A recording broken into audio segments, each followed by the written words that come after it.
propos donc de cet ordre noir, on parlait d'Himmler. Il faudrait mentionner un groupe particulier qui est la Nannerbe. La Nannerbe, oui. Qui a été vu aussi comme dans une historiographie postérieure, souvent romancée, comme un ordre occulte. Moi, je ne dirais pas que la Nannerbe était vraiment un ordre. C'était plutôt un processus, comment dirais-je, destiné à ce que chaque citoyen allemand était dans l'obligation de prouver son arianité à, je crois, 3 ou 4 générations. Je peux faire erreur, mais à mon avis, la Nannerbe n'était pas un ordre, c'était un institut. Oui, une institution destinée à, je disais, à ce que chaque citoyen puisse prouver son arianité. Et il y a eu des couples qui ont eu des tas d'ennuis parce que les cas n'étaient pas rares de citoyens germaniques mariés à des juives, etc. Et ils ont eu les pires ennuis. Oui. Vous soyez non, je suis d'accord. Simplement pour faire plus large, d'ailleurs, la Nannerbe est un institut, c'est la Nannerbe Institut für c'est l'héritage des ancêtres. C'est une structure. L'héritage des ancêtres, voilà. C'est une structure qui a été fondée par un paléontologue germano-hollandais, Wirth, pour justement s'intéresser non pas uniquement au passé racial des citoyens allemands, mais aussi pour réfléchir sur ce qu'était la germanité. Et la Nannerbe, c'est intéressant parce que c'est une structure à plusieurs niveaux, avec plusieurs départements, et il s'occupait à la fois des recherches historiques, des filiations des Allemands, mais aussi du passé germanique allemand, et un point qui est beaucoup plus tragique, c'est l'Institut qui finançait les expériences de Mengele. Notamment de lui. Oui, voilà. La Nannerbe, Société d'études pour l'héritage des ancêtres. Voilà, c'est ça, voilà. Chargée de rechercher les origines ariennes de chaque membre de l'ASS et l'arianité de ses membres. Son siège était au 28 de la Wilhelmstrasse à Berlin. Elle était dirigée par l'Obersturmbannführer Wolfram Sievers et le SS Oberführer Walter Wüst. Mais au-delà de la quête de l'arianité des SS, c'était vraiment un institut important. Ah oui, oui. Et là, contrairement à la légende qu'on peut colporter depuis longtemps, c'était pas quelque chose d'occultiste. Au sein de la Nannerbe, les occultistes étaient plutôt minoritaires. Il y avait des départements qui s'occupaient des traditions germaniques et des traditions germaniques aussi. Donc patrimoine, des contes, des légendes. Et il y avait le fameux département de fouilles archéologiques, où là, il y avait 2 types de populations. D'un côté, il y avait des scientifiques de haut rang, comme Franz Altheim, qui était membre de la Nannerbe, et à côté de ça, il y avait des SS, qui, lorsqu'ils ne trouvaient pas les runes qu'ils pensaient trouver, les gravaient à coups de marteau pour montrer la germanité du site. Et c'est plus pratique. Les officiers SS étaient tenus quand ils épousaient une femme, étaient tenus à ce qu'elle soit de pur sang rien. De pur sang rien. Ils appelaient ça les Hohe Frauen, les femmes d'un niveau élevé, par rapport à celles qui sans doute n'étaient pas d'un niveau élevé. Non, mais si, sur l'héritage des ancêtres, oui, cet institut. Évidemment, la Nannerbe, on l'a surtout connu par les expériences médicales tout à fait monstrueuses qui ont été faites par le docteur Mengele et par bien d'autres. Et par bien d'autres, des choses extraordinairement graves. Et qui ont touché quand même des dizaines de milliers de personnes, au premier chef, d'ailleurs, les Juifs grecs, parce qu'ils étaient considérés par les Allemands comme les citoyens européens les plus résistants. Voilà. Parce que comment fait-on pour survivre quand on boit un bol de lait de chèvre et qu'on mange 3 figues par jour. Voilà. Donc ils étaient partis de cette idée que des gens qui se nourrissaient très peu et qui étaient très costauds et très résistants, représentaient pour les tests germains des sujets de premier plan. Et là, je crois que c'était vraiment quelque chose de pseudo-scientifique, mais peuplé de scientifiques. C'est-à-dire que les objectifs était totalement idéologique, mais par contre la démarche était entièrement scientifique et effectivement, comme vous le disiez absolument, très justement, il y avait beaucoup de docteurs et de gens extraordinairement diplômés pour justifier cette création.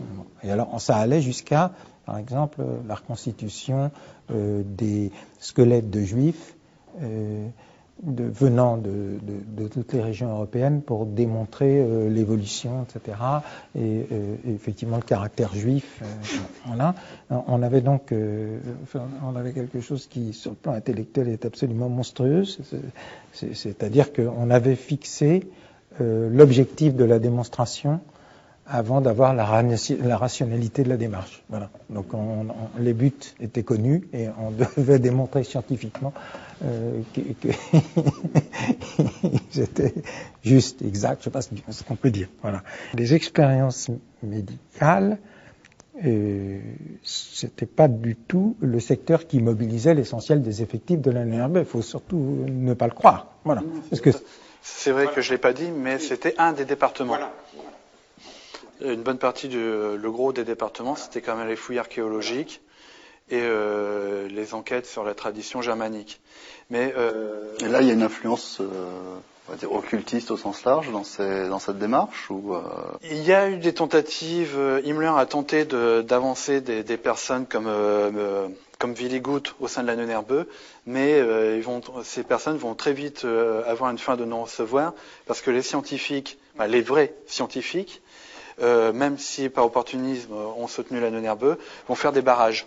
Un exemple concret d'échec on va dire d'une dérive occultisante, la fameuse expédition des nazis au Tibet. Et expédition anthropologique, faite dans les règles de l'époque de l'anthropologie raciale.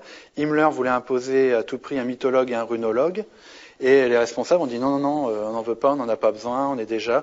Bon, ils avaient besoin de l'argent de la SS pour faire monter cette expédition, mais c'était en aucun cas une expédition occultiste, ils n'en voulaient pas. Oui, parce que c'était d'abord une démarche occultiste, le maître du monde qui s'est réfugié, etc., venant d'Islande et des terres nordiques au cœur de l'Himalaya. Après peut-être avoir d'ailleurs été faire un petit passage par le désert de Gobi. Mais enfin, peu importe, c'était vraiment, on est dans des raisonnements. Himmler, par contre, il croyait à ce genre de mythe. Ça, c'est sûr. Saint-Yves d'Albert, je veux dire, s'il l'avait lu, forcément. Lagartha, la recherche de l'entrée de la... C'est Lagartha, mais c'est Lagartha. Mais je crois qu'il a été important dans notre conversation de préciser que ce n'était en aucun cas un ordre, mais une organisation. En plus. Un institut. Il faut quand même rappeler qu'en France, on a quand même un monsieur qui s'appelle Guénon et qui soutenait des thèses totalement identiques. Enfin, c'était les thèses de Guénon. Guénon a été utilisé par les... Oui, mais même au-delà de ça, Guénon était un enfant de son époque aussi. Voilà. Il a repris des trucs, même s'il voulait pas... S'il avait écrit son bon livre condamnant la théosophie, ça l'a pas empêché d'être influencé par certaines thèses de son époque. Et de toute manière, le Guénon, le problème, c'est qu'il dit, voilà, c'est comme ça. Oui. Moi, je veux bien, mais je veux la source. Le mythe de l'Atlantide oui. et de Lagartha, oui. etc., le centre du monde, oui. Ça a été copié mot à mot par le nazisme. Bien entendu. Et dans ce bouquin, Hitler m'a dit, Gespräche mit Hitler, Hitler dira clairement à Rauschning, chaque Allemand a un pied dans l'Atlantide. Non, pas vrai, vous qui l'avez lu, non ? Si, tout à fait d'accord. Mais simplement, ce mythe de l'Atlantide, ou ce mythe des Atlantides, c'est quelque chose, là encore, de vraiment très commun à l'époque. L'association d'Atlantide et d'Hyperborée, on le retrouve déjà chez Goethe. Oui. Et le divan oriental Bon, et de toute façon, personne n'a peur, parce qu'au fond, on est couvert par Platon. Donc, voilà. Je veux dire, allons-y. Et sa caverne. Voilà. Et son Atlantide. Le problème avec le nazisme, c'est que, bon, si c'était, par exemple, un dirigeant radical socialiste à la française qui serait fasciné par ça, ça ne ferait peur à personne. Là, c'est quand même un système criminel. Ouais. Et c'est vrai que, de ce point de vue, Himmler, qui est vraiment une figure atypique au sein de la SS, avait quand même un profil très particulier. Il avait des obsessions qui n'étaient pas celles du reste du parti nazi. Mais il avait, voilà. Alors, ce qu'on peut dire, c'est que, simplement sur cette histoire-là, tibétaine, ils rencontrent quand même le Panchen Lama, ils passent un traité avec lui, ils reviennent à l'aéroport, Himmler en personne vient accueillir les comment est-ce qu'on pourrait dire, valeureux explorateurs qui reviennent du Tibet, et on raconte, mais honnêtement, je crois que c'est faux, que dans les ultimes débris des Waffen-SS qui défendent le bunker, il y a quelques Tibétains. Bon, ce qui est probablement faux. Alors, ce qui est sûr, c'est qu'il y a quelques Français de la Légion Charlemagne. Il y en a environ 300, bon, dont 250 vont mourir, et les 50 autres sont capturés par les Russes. Bon. Mais il n'y a probablement pas, comme on l'a raconté, de Tibétains. Non, mais je suis tout à fait d'accord. Mais simplement, c'est ce que je dis dans mon ouvrage Le nazisme revisité. Ce qu'on a appelé Tibétains à l'époque devait être plutôt des volontaires des Russes. Pas russes, des républiques asiatiques russes. Voilà. Qui étaient très anticommunistes. Et qui étaient, effectivement, qui avaient le teint, l'aspect physique asiatique, comme des Kirghizes doivent, mais qui étaient des opposants anticommunistes. C'est vrai que pour le citoyen lambda de l'époque, voir un Chinois, un Asiatique, un Japonais, à Berlin, ils font ils font aucune différence entre le Tibétain. À Berlin, le 1er mai 45. Ils font aucune différence entre un Tibétain et un représentant de. C'était même très probablement, alors je peux le dire, des Ossètes du Nord. Pourquoi ? Parce que Hitler pensait que le pays des As, c'était l'Ossétie du Nord. Et c'est pour ça qu'il avait lancé l'offensive absurde, au lieu de concentrer ses troupes sur Stalingrad pour remonter ensuite par derrière. Sur l'Ossétie, sur Vladivakaz, ou je ne sais pas comment s'appelle la capitale, qu'on voit aujourd'hui illustré dans les malheurs russes en Asie soviétique. Et il avait ordonné,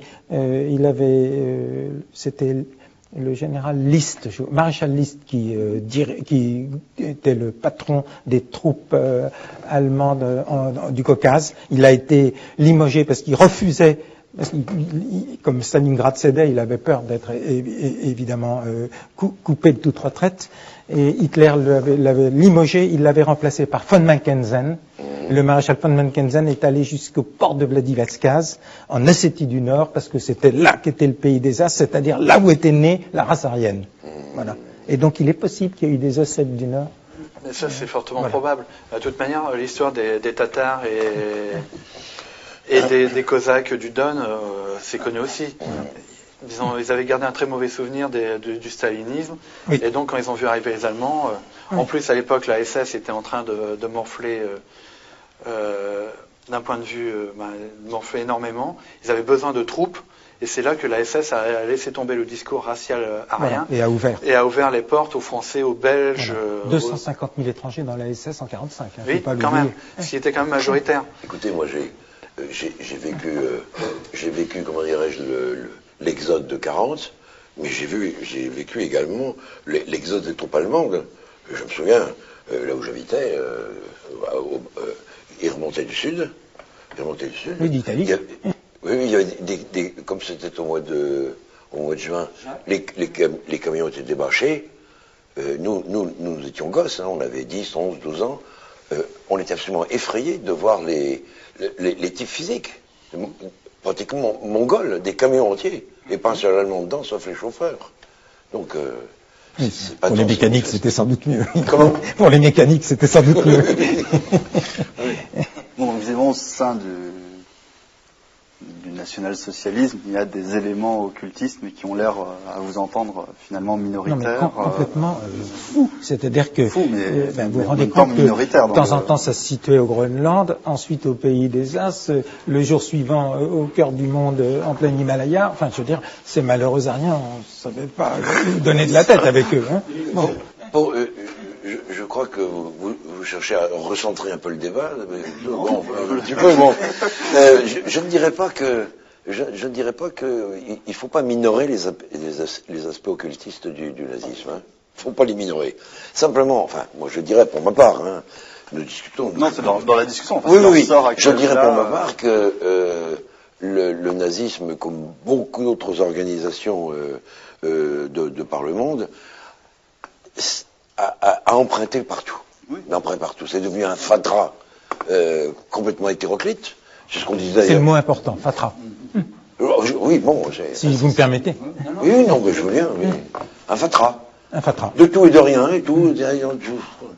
Puis des espèces de conglomérats de théories, de fumeuses ou pas fumeuses, imiter la maçonnerie, imiter les jésuites, imiter tout ce qui pouvait être bon pour leur truc. Je répète, quand Himmler à Wewelsburg en 1943 a donné des ordres à la SS en disant fonder l'ordre noir, je répète la phrase, c'est einen Orden guten Blutes, der Deutschland dienen kann. Un ordre de sang pur qui puisse servir l'Allemagne. Bon, c'est tout. Et il me paraît pas niable, en tout cas, on peut pas le nier, on peut pas réfuter. Le SS prêtait serment.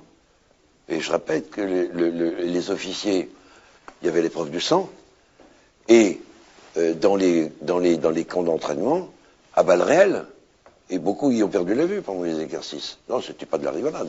Alors, ce qui est extraordinaire, pour rebondir là-dessus, c'est comment, quand on est un petit bout d'homme, au teint olivâtre, petit-fils de parents naturels, un des deux, fils de père juif, etc., développer des théories comme celle-là. Je veux dire, quelle contradiction intérieure immense. Oui, quand on sait la vérité, soi-même. Je suis tout à fait d'accord. Mais d'ailleurs, au sein de la SS, il y avait, à la fin du régime, il y avait la plus forte opposition au nazisme était au sein des SS. Et certains SS avaient fait des fiches raciales sur Hitler. Carte de sang juif. Et donc, il y avait, et c'est vrai, même, de toute manière, même Himmler, quand on voit le petit machin chétif, qui vomissait lorsqu'il allait dans les camps de concentration. Et vous avez tout à fait raison. Et quand on évoque cette théorie de base du nazisme, l'arien pur, blond aux yeux bleus, etc., quand on regarde les unitaires nazis, on se demande où ils étaient. Ou alors Heydrich, Göring était blanc aux yeux bleus, mais pas Himmler, pas Hess, et pas Fritsch, pas Sauckel et toute la bande là. Il était surtout drogué à la morphine. Mais c'est vrai que Heydrich, c'est la figure du SS. Le type froid, blond. Oui. Extraordinairement intelligent. Oui. Mais quand même viré de l'armée. Oui. Aussi, même s'il était intelligent. Assassiné à Prague. Ouais. Et c'est vrai que c'est le côté, l'image qu'on a du SS, quoi, tout simplement. Oui. Mais pour revenir à la question initiale, c'est-à-dire est-ce que les occultistes étaient minoritaires au sein du parti nazi? Oui, ils étaient minoritaires. Simplement, la majorité de ces minoritaires se trouvaient dans la SS. Il faut vraiment faire une distinction entre parti nazi et SS. Et Hitler lui-même Hitler, non, mais si, Hitler, il faut le dire. Hitler avait des mages. Voilà. Bon. Oui. Bon, alors ça, il faut en parler. Ça, c'est très important. Hanussen pour commencer, et puis bon. Pardon, allez-y. Voilà. Tout à fait d'accord. Mais il faut voir si les mages n'étaient pas utilisés à la façon de Mitterrand utiliser des voyantes. Mais alors attendez, mais fantastique ce que vous venez de dire. Vous rejoignez absolument ce que je disais tout à l'heure. C'est pas pour vous donner raison. À propos des influences de Hitler manipulé par vous dites des mages, c'est très bien, vous l'avez précisé, mais qui possédaient des pouvoirs occultes, mais noirs. Il y a une magie blanche, mais il y a une magie noire. Là, c'était la magie noire, parce que comment est-ce qu'est mort Hanussen? Bon, qui était quand même le plus, il était c'était le mage à la mode à Berlin dans les années 34-35. Bon, voilà. Et lui, il a eu une très mauvaise idée. C'est qu'il était très lié à Heydrich, à Himmler, etc., et à Hitler, et il a inauguré son nouveau siège social, si j'ose dire, où il faisait ses consultations. Vaste bâtiment, etc., parce qu'il était très fortuné, il avait la meilleure clientèle. Bon. Et ça se passait une journée avant l'incendie du Reichstag. Et il a prédit l'incendie du Reichstag. Il s'est mis à hurler comme ça dans tous les dignitaires. Je vois le Reichstag qui brûle, etc. Voilà. Bien. 3 jours après, on l'a retrouvé dévoré par les chiens dans la campagne. Alors pour Hanussen, il y a peut-être une chose. Comme vous dites, il avait une clientèle très particulière. il a très bien pu entendre une conversation. C'est sûr. Mais c'est pour ça qu'on l'a condamné à mort. Oui, on l'a condamné à mort parce qu'il avait révélé un secret, parce qu'il était probablement, il avait probablement entendu qu'un complot se préparait. Non, mais c'est vrai que Hitler, je suppose que c'est pour un besoin de se rassurer, avait besoin de ce genre de personnes autour de lui. Dire que là, je suis vraiment pas d'accord sur l'idée de force occulte. Il avait vraiment besoin de se rassurer, comme d'autres gouvernants de l'époque avaient besoin de voyantes. Mitterrand, mais j'aurais pu prendre Reagan. Autre point avec Reagan. Reagan croyait aux petits hommes verts. Donc c'est Reagan, donc ça choque personne. Ça serait par exemple Staline, ça posait plus de problèmes. Je veux dire, c'est pas le fait d'avoir des voyantes ou des mages ou d'avoir des croyances aberrantes qui sont dangereuses. C'est de savoir qui les a. Alors, je rebondis là-dessus positivement parce que malheureusement le nom m'échappe, mais à cette époque-là, en 1941, Hitler avait un mage très connu. Bon. Et ce mage lui faisait des prédictions parfaitement fiables. Jusqu'au jour où il a oublié de le prévenir que S, embarqué à bord d'un Messerschmitt de la dernière génération, allait se diriger tout droit vers la Grande-Bretagne. Bon. Et il en est mort, le magicien. Bon. Voilà. Donc, il gardait quand même suffisamment de lucidité, Hitler, pour punir, si j'ose dire, les faussaires. Enfin, je sais pas comment on peut dire, mais voilà. Donc ces mages ont une influence sur Hitler, ou Hitler s'en sert dans un processus pour se rassurer Je crois que ça vérifie exactement ça, c'est-à-dire que c'est pour se rassurer et que quand par hasard, évidemment, les événements contredisent de manière spectaculaire, pour Hitler, c'est aussi une question d'essence et de respect de lui-même et surtout de respect des autres à son endroit, c'est-à-dire qu'il doit sanctionner celui qui est objectivement mauvais dans sa prédiction. Voilà. Mais sinon, pour revenir au rapport entre les nazis et l'occultisme, il y a un point qui est important de repréciser, c'est que même s'il y a des folkish dans l'entourage de Himmler, ou même si Himmler est un folkish et qui est attiré par ce genre de théorie, tous ceux qui avaient ce genre de discours ont fini en camp. Lors de la mise au pas, que ce soit les structures néo-païennes, certains occultistes ou autres, ils ont tous fini en camp. En camp de rééducation. La mise au pas, la Gleichschaltung. Oui. Alors, ce qui est curieux, c'est que les Américains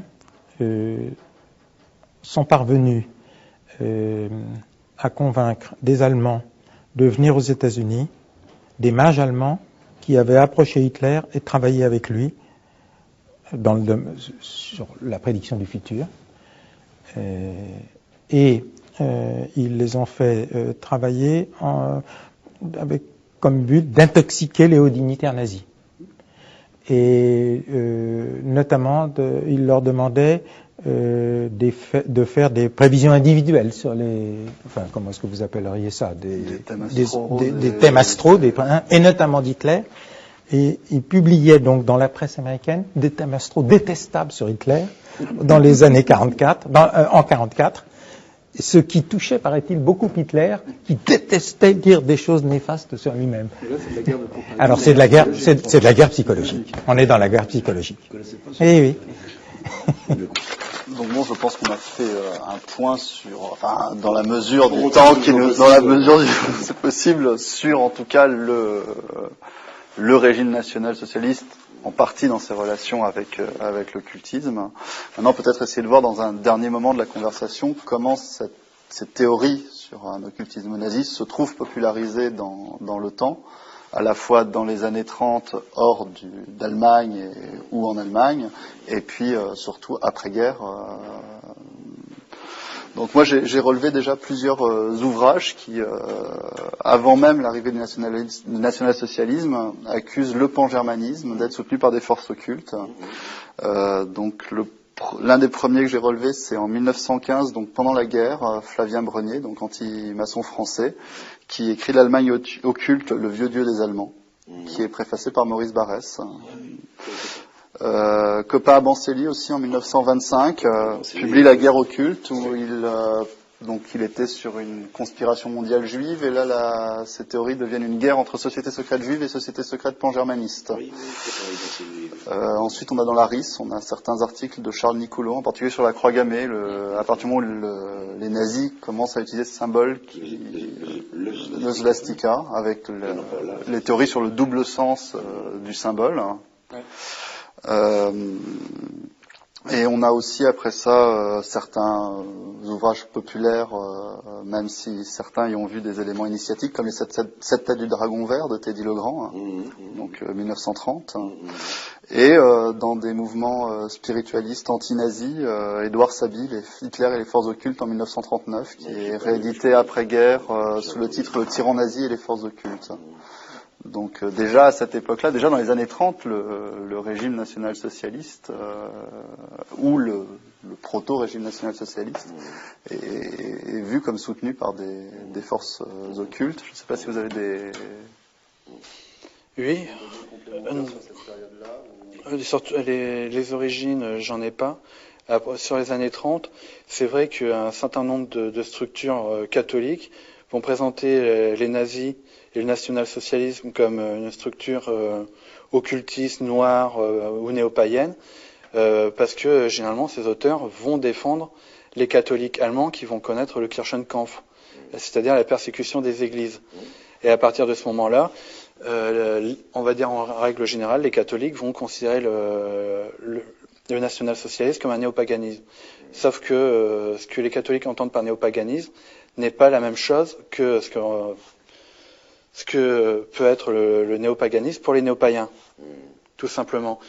Et à partir de ce moment-là, il y a des synthèses qui vont se faire en voyant le nazisme comme une structure néopaïenne. Mais à la base, c'est une condamnation des persécutions des catholiques. Ça, c'est un premier point. Après, c'est vrai qu'il y a des auteurs qui vont commencer à écrire dans les années 30, qu'on va retrouver après dans les années 60, comme Pierre Mariel, qui vont être influencés. Oui.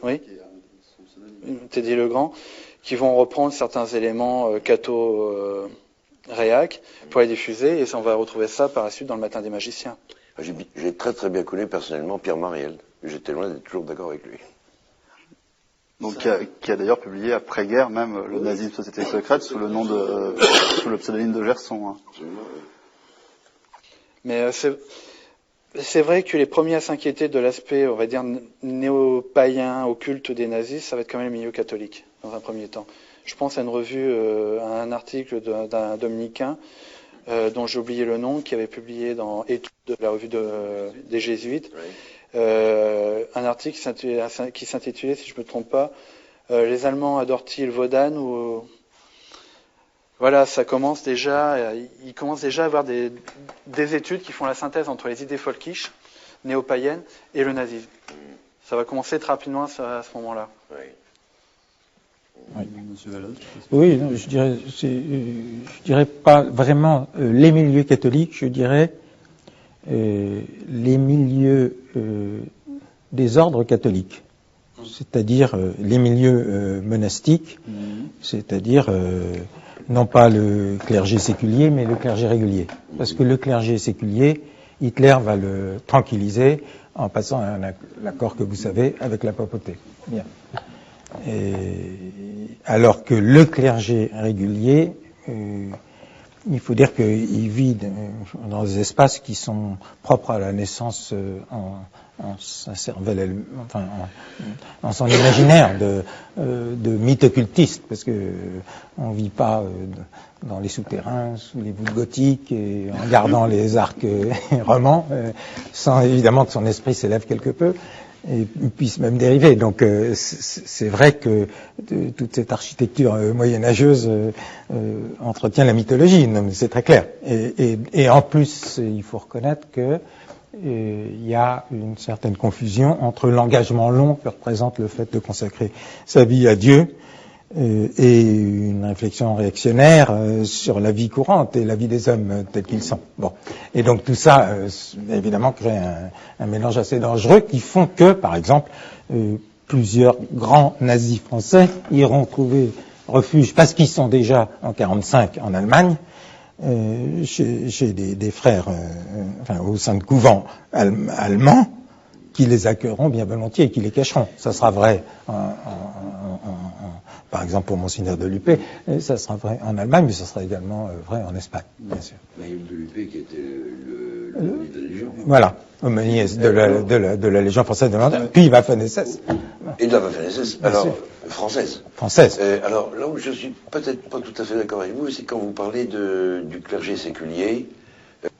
Hitler avait bien dit, dans sa mise au pape, de la Gestaltung, sauf qu'il est revenu en arrière. Pour tout le monde, pour toutes les églises. Sauf qu'il est revenu en arrière. Oui, il n'empêche que, par exemple... Parce qu'il a bien compris que 80% des Allemands étaient catholiques. Non, protestants. Non, pardon.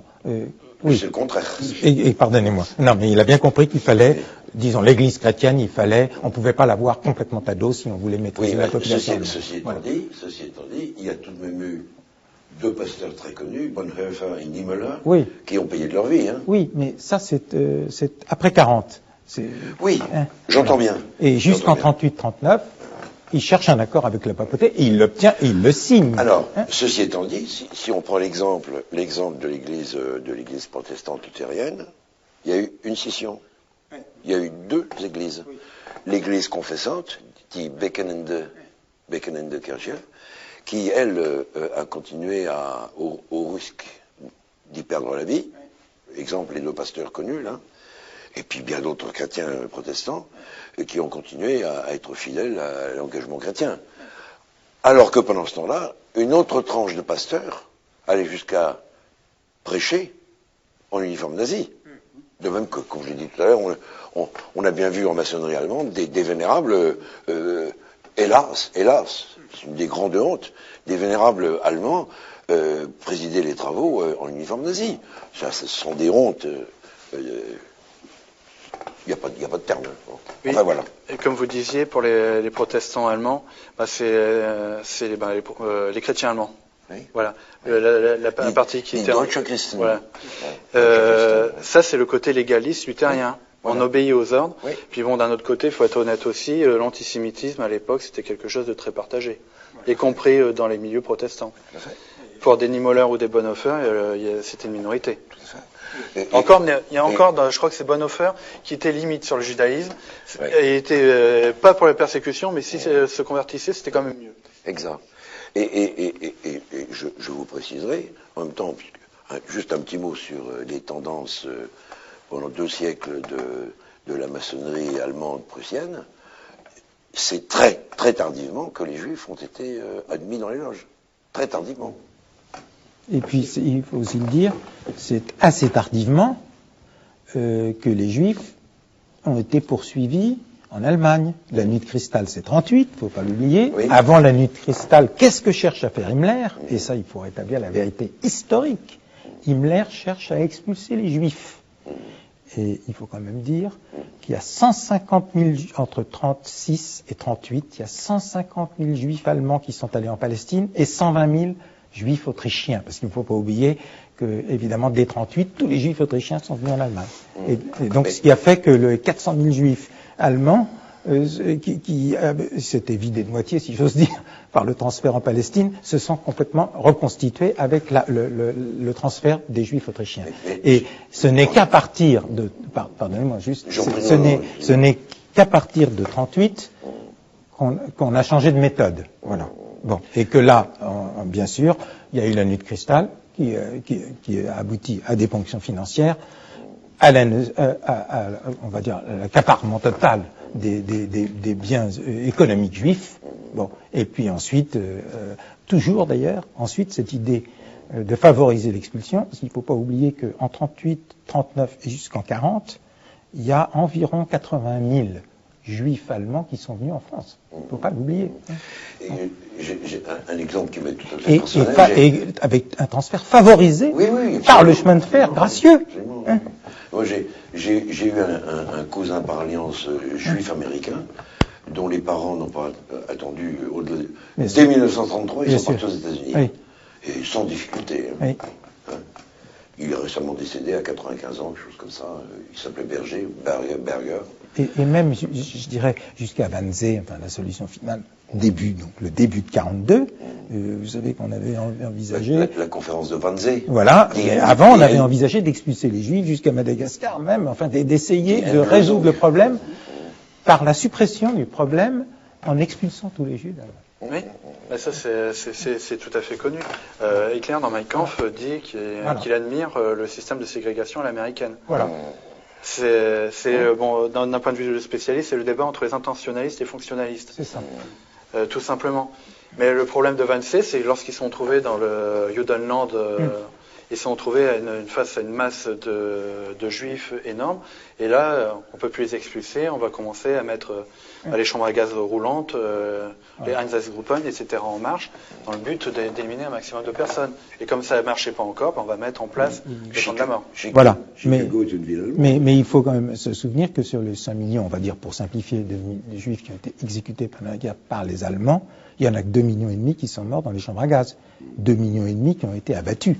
Voilà, bon, vous savez comment on appelle ça, la Shoah par balle, mais c'est exactement le terme qui convient. Et la Shoah par balle, elle a commencé dès l'invasion de la Pologne, puis ensuite lors de l'invasion de la Russie, de l'URSS, pardon. Voilà. Donc la solution finale n'a pas commencé après Wannsee. La solution finale par gaz, par Zikmondlé, a commencé, bien sûr, beaucoup plus tardive. Voilà, à partir de la deuxième partie de 42, mais la Shoah par balle, elle date de 1940, septembre. Voilà. Non, tout à fait d'accord. Simplement, la Shoah par balle, le but était d'éliminer les partisans ou les juifs, comme les deux étaient les mêmes généralement. C'était plus simple. Voilà. Donc, peut-être, pour conclure, arriver à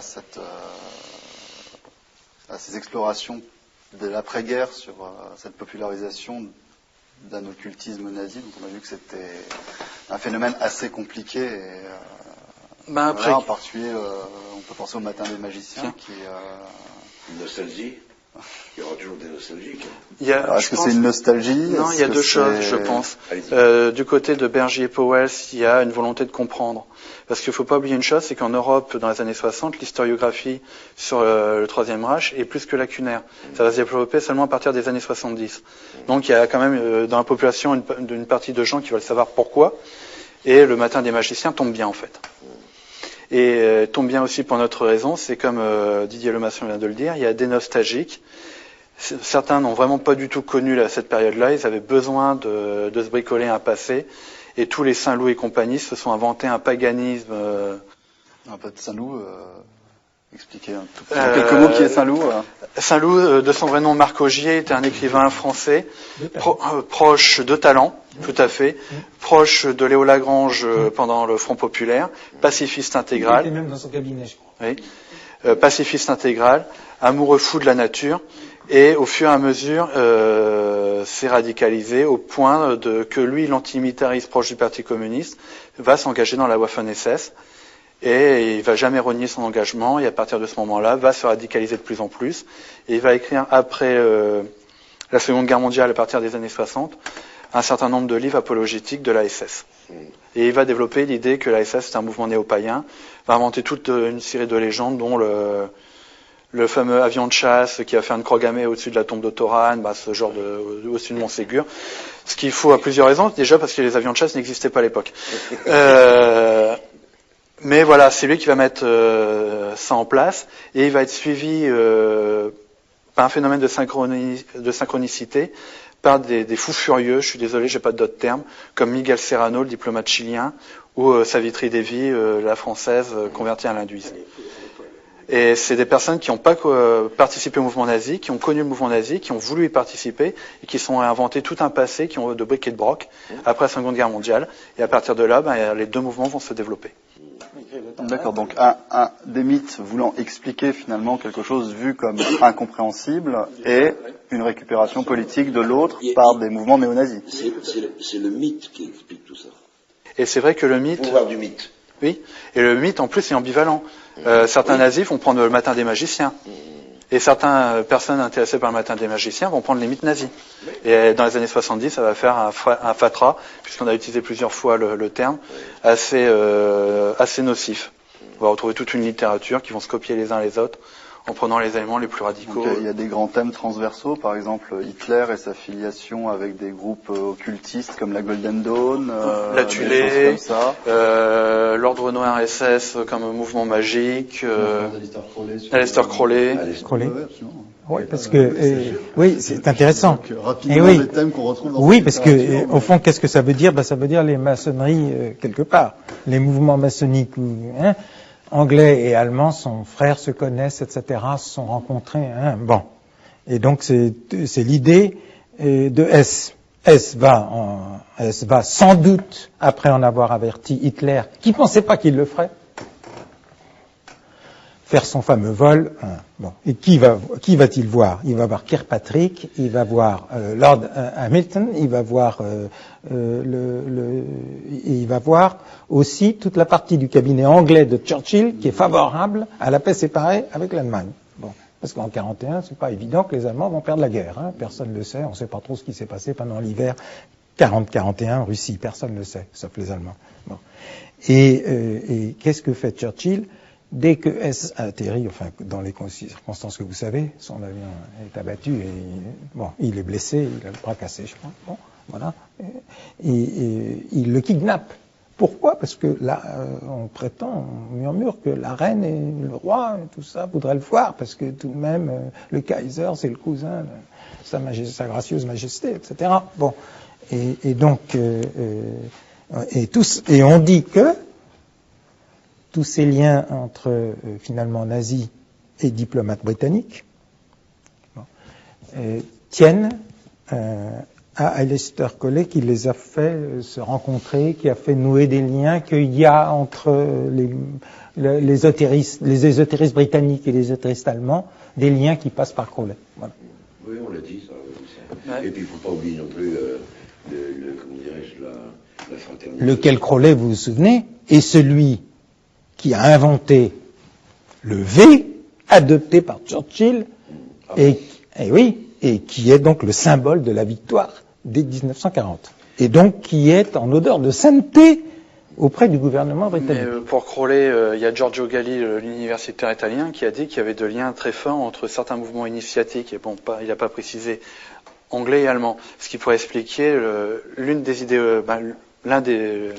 raisons, pour laquelle S est parti en Grande-Bretagne. Mais il y a un autre facteur qu'on oublie complètement, c'est que les nazis jusqu'en 1935 sont pro-britanniques et veulent une paix, ils veulent surtout pas de guerre avec eux, parce que Hitler, influencé par Chamberlain, dit que les Britanniques sont des Ariens. Et d'ailleurs, il y a l'accord anglo-naval où les Anglais et les Allemands se partagent le tonnage des flottes de guerre sans que les Français soient conviés à la conférence. Oui, ça c'est en 1935. Ça c'est en 1935, c'est catastrophique pour les Français. Mais le problème, le renversement d'avion, c'est que les Anglais... à Dunkerque, ils les laissent s'échapper. Les Anglais vus comme un ennemi, c'est Ribbentrop qui va développer une anglophobie. Mais à la base, la politique internationale britannique, nazie, est philo-britannique. La famille royale britannique est saxonne. Bien sûr, ce sont des Saxons. D'ailleurs, ils sont rebaptisés à l'anglaise. Ah oui. Comme vous le savez, ils sont Saxe-Cobourg, évidemment. Ah oui. Bien. Et Mountbatten, c'est bien sûr. Battenberg, bien entendu. Et donc, à Dunkerque, on a maintenant à peu près la preuve que, sur le plan militaire, les troupes allemandes ont laissé, ils voulaient pas que les Français rembarquent. Mais comme ils ont rembarqué en même temps, bon, et ils ont laissé les Anglais s'échapper, c'est-à-dire quand même entre 200 et 220 000 soldats, 220 000, mais 20 000 se sont noyés pendant la traversée, enfin sous les bombardements allemands, 200 000 soldats, je veux dire, c'est là que se joue la Deuxième Guerre mondiale. C'est à Dunkerque, fin mai, et le 1er juin. Voilà. Et donc, ils espèrent beaucoup la paix séparée, encore à ce moment-là.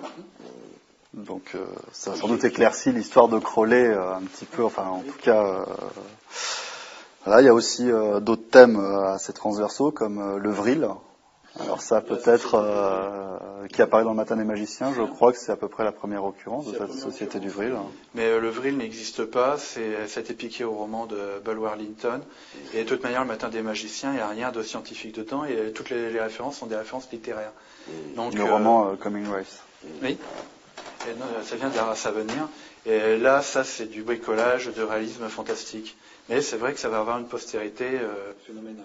De même que les bases nazies au pôle Sud, la survie d'Adolf Hitler ou ses relations avec des extraterrestres. Oui, et tout ça, c'est, on va dire, tout ça est né dans la littérature post-Matin des magiciens, dans tout ce fatras qui va apparaître dans les années 70. Et puis, en remontant beaucoup plus loin, j'émettrais une hypothèse de Voskelvo, dans les influences qu'a subi le nazisme, le mouvement des Illuminati, des Illuminés de Bavière, qui était avant tout respectueux de l'ordre établi. Respectueux de l'ordre établi. Oui, c'est un mouvement maçon. Et qui a essaimé en France, parce qu'il y a les fameuses Illuminati d'Avignon, enfin vous connaissez bien sûr. Goethe y prendra goût pendant un petit moment. De même qu'il a fait partie pendant un petit moment d'un système maçonnique qui, à une certaine époque, a foutu complètement en l'air la maçonnerie allemande. Je veux parler de la stricte observance templière, qui, comment dirais-je, a complètement explosé au convent de Wilhelmsbad en 1782. Voilà. Je me demande si, dans ces mouvements-là, il n'y a pas des choses un peu précurseurs du futur nazisme. Alors, quand vous allez sur cette société de Thulé, bien sûr, vous avez tous les articles historiques que vous imaginez, mais aussi vous avez des congrès qui sont encore organisés en Allemagne, auxquels participent. Allez-y. Le Thulé actuel, c'est le Thulé séminaire. Ça n'a rien à voir. Oui, mais vous avez vu qui professe? C'est Pierre Krebs, un ancien fondateur du Grèce en France. Voilà. Donc, ils reprennent la mythologie Thulé en tant qu'hyperboréenne. Oui. Mais ça n'a rien à voir avec la Thulé. Oui, je suis bien d'accord, mais si ce n'est que politiquement, c'est exactement. Enfin, c'est l'extrême droite française. Ah non, c'est même plus que l'extrême droite. Oui, comment est-ce que vous appelez ça? Racialiste, voilà. Bon. Tous les types qu'on va retrouver au Thulé séminaire, c'est la bande Jean Mabir et compagnie. Mabir, voilà. Qui va reprendre pas mal de thèmes. Et puis le professeur de Lyon 3, qui s'appelle Pierre Vial. Pierre Vial, Jean voilà. André aussi. Pierre Vial. Voilà. Et Pierre Vial, j'ai vu qu'il donnait des conférences, par exemple, en avril dernier, etc. Oui, mais ils reprennent justement toute cette raciologie nazie. Et Mabir fait beaucoup aussi pour diffuser cette idée de nazisme ésotérique. Et pour conclure là-dessus, il y a une chose qui est toute simple. Pierre Vial, son père spirituel, c'est Saint-Loup. D'accord. Mabir qui a d'ailleurs publié plusieurs livres sur cette question. Et alors, vous pouvez acheter des objets, par exemple des montres ou des t-shirts, à la société de Thulé. Et tout ça écrit en germain. Thulé Gesellschaft.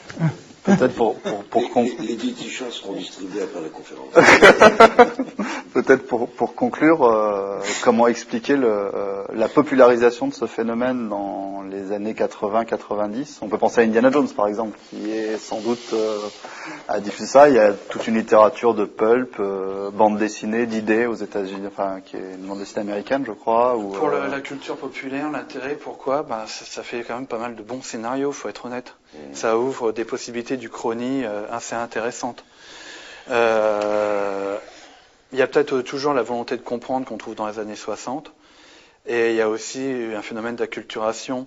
Les personnages comme Himmler, l'aspect historique, même Hitler, les figures historiques ont tendance à disparaître au profit d'une version mythologisée. Ça n'a plus rien de réel, mais c'est des magiciens, c'est des trucs.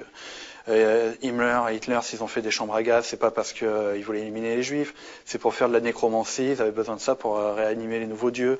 Ce genre de choses, c'est des possibilités d'Uchronie, c'est des possibilités de pas mal de choses, et je pense que la mythologisation va jouer pour un grand rôle dans ça. Didier Lemasson, je ne sais pas si vous avez une... Oh non, moi je suis extrêmement prudent. Non, pas que je ne vais pas m'engager sur mon genre, au contraire, je suis pas à mouiller ma chemise. Mais je suis beaucoup moins au courant que vous, qui êtes très jeune, sur les mouvements actuels, sur les mouvements néo-nazis. Je crois qu'il y a une... c'est certain, je suis pas sociologue, mais je crois qu'il y a un besoin de... Il y a le mythe, il y a un besoin quelque part d'ordre, quoi qu'ils en pensent, quoi qu'ils en disent, contre une démocratie qui est vacillante de tous les côtés. Quoi vous dire? Je me sens pas... Je suis trop âgé. vous, les jeunes universitaires, là. J'aurais juste une réflexion sur allemand et autrichien. On ne doit pas s'étonner si les partis néo-nazis ont les meilleurs scores en Autriche aujourd'hui. C'est une vieille recette autrichienne. Je rappellerai que à peu près 80% des gardiens de camps de concentration et surtout d'extermination et 80% des officiers et des chefs de camp sont des Autrichiens sous le régime nazi. Et donc aucun pays, je dirais que l'Autriche a plus participé que l'Allemagne au massacre des Juifs. Non, c'est tout à fait d'accord. C'était un élément qui m'était totalement inconnu. Ce qui est encore plus dommageable et ce qui va dans votre sens, en Autriche, il n'y a pas eu de dénazification. Non. Exact. Il n'y a pas eu de dénazification. Parce que c'est vite retrouvé sous contrôle soviétique, et après ça a été rentré dans le grand jeu de géopolitique entre l'Est et l'Ouest, et il n'y a pas eu de dénazification. Donc il y a une culture qui se transmet de famille en famille. Je suis tout à fait d'accord avec vous. Et d'ailleurs, à propos de l'Autriche, Liszt et Liebensels. Et Hitler. Et bien d'autres. Opéré à partir de l'Autriche. Hein, oui. Eichmann, bien sûr, Eichmann. L'Autriche comme l'Allemagne ont été des terres d'occultisme. Ne l'oublions pas. Hein. Et il n'y a que nous Français qui présentons l'Anschluss comme. Pardon. Il n'y a que nous Français qui présentons l'Anschluss comme quelque chose de pénible aux Autrichiens. Mais beaucoup d'Autrichiens en dehors de Dollfuss et de Schuschnigg, il y avait personne qui était anti-nazi. Accueilli les Allemands tout à fait favorablement. Bien entendu. J'aime beaucoup ce mot de Jung, disant l'Allemagne est un pays de catastrophe spirituelle. Oui, quelque part, il n'a pas tort. Hein? Je sais pas, enfin, oui, ça me plaît en tout cas. Je trouve que ça correspond assez à un certain nombre de choses. Nous allons peut-être conclure donc sur cette phrase de Jung, l'Allemagne est une catastrophe spirituelle. Donc je vous rappelle donc les ouvrages des différents intervenants, donc Philippe Wallod, Hitler et les sociétés secrètes. Didier Lemasson, c'est la franc-maçonnerie et le national-socialisme. Voilà, chez Dervy. Stéphane François, le nazisme revisité, l'occultisme contre l'histoire, chez Berg International. Et également, plus récemment, avec moi-même, le complot cosmique aux éditions Arché.